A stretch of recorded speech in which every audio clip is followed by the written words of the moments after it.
Hello, it's me again.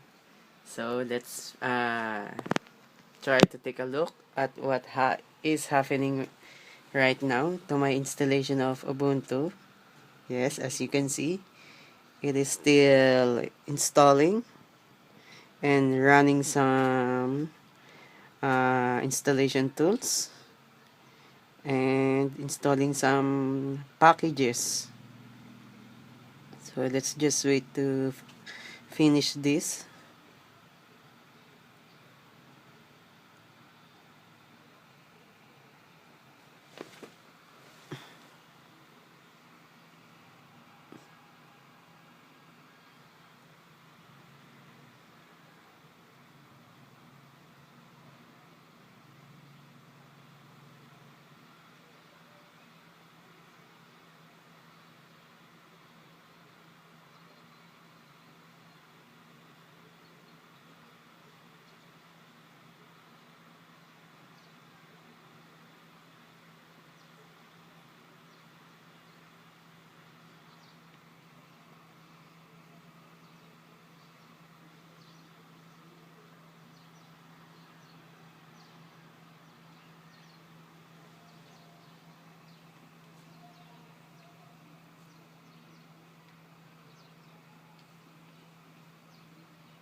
Right now, as you can see, a while ago I checked the download packages since I'm connected to the internet. So what he's now doing is it is now downloading packages from the internet.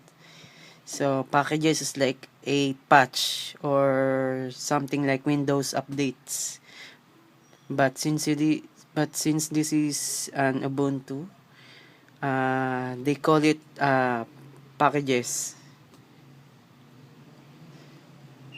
So we still need to wait how many minutes?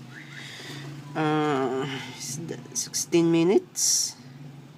11. Oh, it depends upon the speed of your internet connection. Since I don't have internet connection, I just connected to my Wi-Fi's neighbor.